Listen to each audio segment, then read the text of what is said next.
لیکن میں صرف چند چیزوں پہ جو آپ کا توجہ مبذول کرانا چاہتا ہوں وہ یہ کہ نمبر 1، پاکستان نے تمام تجربے کیے اور سب میں ناکام ہو گیا. ہر تجربہ ہمارا ناکام ہو گیا اور یہی ہمارا سب سے بڑا اثاثہ ہے، کیونکہ ہم نے ہر دروازہ کھٹکھٹایا اور سب کو بند پایا.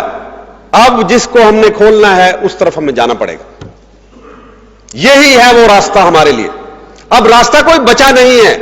اگر یہ حکومت سمجھتی ہے یا اس سے پہلی حکومتیں یا جو آنے والے لوگ جو آنکھیں جمائے بیٹھے ہیں کہ ہم آ جائیں، ہمیں اقتدار مل جائے، اگر وہ سمجھتے ہیں کہ کوئی اور نظام چلا کے یہاں پہ معاملات ٹھیک ہوں گے تو یہ نہیں ہوگا.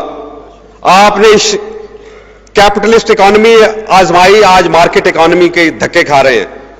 آپ نے سوشلسٹ اکانومی دیکھی، آپ نے مکسڈ اکانومی دیکھی، آپ نے پریزیڈنشل فارم آف گورنمنٹ دیکھا، آپ نے مارشل لاز دیکھے مختلف نوعیتوں کے، آپ نے کنٹرول جمہوریت دیکھی، آپ نے پارلیمنٹری فارم دیکھی، آپ نے پریزیڈنشل فارم آف گورنمنٹ دیکھی. کون سی چیز ہے جو چھوٹے سے تھوڑے سے عرصے میں پاکستان نے نہیں آزمائی؟ ہر ایک چیز آپ آزما چکے، ماں سوائے اس چیز کے جس کے لیے آپ پیدا ہوئے تھے. تو اب تو وقت آ گیا ہے کہ اس کو آزمانے کا.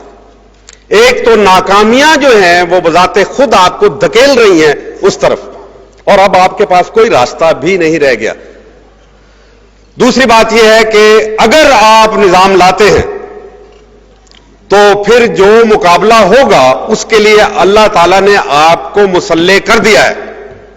جذبہ جہاد آپ کا بیدار ہے، ایک اچھی فوج آپ کے سامنے موجود ہے، آپ کے ہاتھ میں موجود ہے، ایک قوم موجود ہے جو اس راستے پہ چلنا چاہتی ہے، نیوکلیئر صلاحیت آپ کے پاس موجود ہے، پشت پہ آپ کے اسلامی افغانستان موجود ہے، اس سے آگے ایران کا ریولوشن آ چکا ہوا ہے اور وہاں بھی جذبہ اسلامی موجود ہے.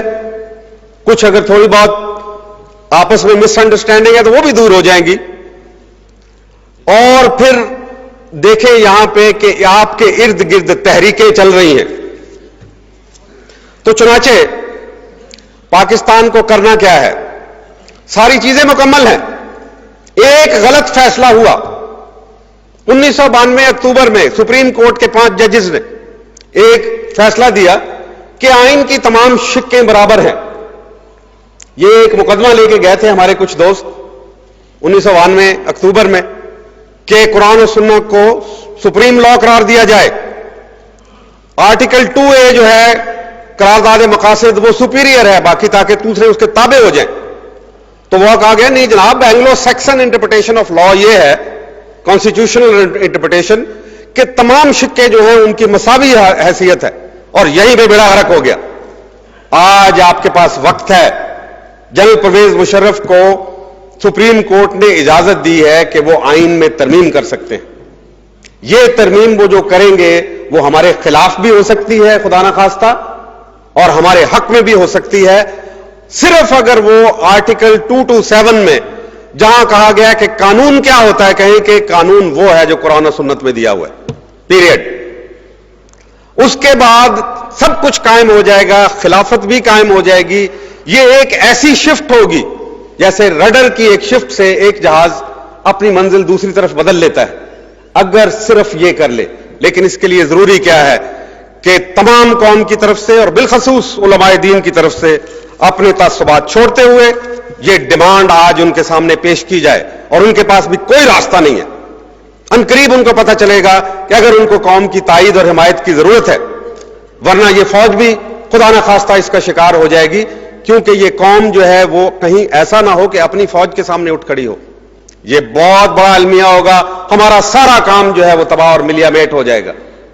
اس سے بچانے کے لیے ضروری ہے کہ آج وہ آئین کی شق نمبر 227 میں ترمیم کر کے ایک جملہ صرف کر دیں کہ Quran and Sunnah is our supreme لا.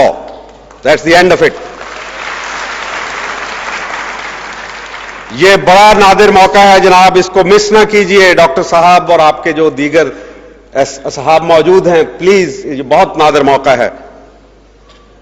لمبی چوڑی باتوں میں نہیں جانے کی ضرورت، اور اس کے آخر میں چند باتیں جو میں کہنا چاہتا ہوں، پہلے بھی کہتا رہا ہوں، ڈاکٹر صاحب کے فورم سے بھی کہتا رہا ہوں. اتحاد قائم کریں. اگر ہماری منزل صرف اسلام آباد نہیں ہے، اسلام ہماری منزل ہے، تو پھر ہم الگ الگ راستوں پہ کیوں چل رہے ہیں؟ اگر تو منزل اسلام آباد ہے پھر تو سمجھ میں آتی ہے. کہ کئی راستے اسلام آباد کو جاتے ہیں، لیکن اسلام کو تو صرف ایک ہی راستہ جاتا ہے، پھر ہم سب چل کے مل کے کیوں نہیں چلتے اس پہ؟ دوسرا جہاد ہم نے نہیں چھوڑنا. یہ بہت سارا زور پڑ رہا ہے جہاد کے لیے. ہماری دو چیزوں سے ان کو اب تکلیف پہنچ رہی ہے، ہمارا جہاد اور ہماری نیوکلیئر صلاحیت. تیسری چیز نیوکلیئر صلاحیت. خدا را اگر جب بھی آپ نے نظام لگانا ہو، آپ کو ایک پاورفل ڈیٹرنٹ کی ضرورت ہے، کیونکہ اس ڈیٹرنٹ کے ذریعے سے آپ ایک ڈائلاگ کھول سکیں گے. میری اسٹریٹجی جو میں نے ورک آؤٹ کی ہے وہ ہے ڈیفائنس، ڈیٹرنس اینڈ ڈائلاگ. ان کے ناجائز مطالبات کو انکار کر دے، مزاحمت کریں اس کی، چاہے وہ IMF ورلڈ بینک کے ہوں، چاہے NGOs کو ہمارے اوپر نافذ کرنے کے ہوں، چاہے افغانستان کے اوپر پابندیاں لگانے کے ہوں، چاہے آج ہی کل یورپین امبیسڈرز کا بیان آیا ہوا تھا جو رپورٹیں بھیجی ہیں کہ یہاں پہ مذہبی قوتوں کے خلاف حکومت نرم رویہ ترک کر دے اور اس کے اوپر ان پہ چڑھ دوڑے، مدرسوں کے خلاف ہو یا کسی اور کے، مزاحمت کریں اس کی. یہ ناجائز مطالبات ہیں. نمبر 2 ڈیٹرنس، جہاد کی شکل میں، متحد قوم کی شکل میں اور نیوکلیئر صلاحیت کی شکل میں. یہ ہمارا ڈیٹرنٹ موجود ہونا چاہیے کہ تم اگر ہاتھ لگاؤ گے تو پھر نتائج بھی تم اس کے بھگتو گے. اور آخری بات یہ ہے کہ ہم تو ان کے ساتھ ڈائلاگ چاہتے ہیں، مکالمہ چاہتے ہیں. یہودیت اور صہیونیت کے ساتھ، عیسائیت کے ساتھ ہمارا ٹکراؤ نہیں ہے. ہم تہذیبوں کا ٹکراؤ نہیں چاہتے، ہم تہذیبوں کا ملاپ چاہتے ہیں. اسلام ملانے والی چیز ہے، تقسیم کرنے والی چیز نہیں ہے.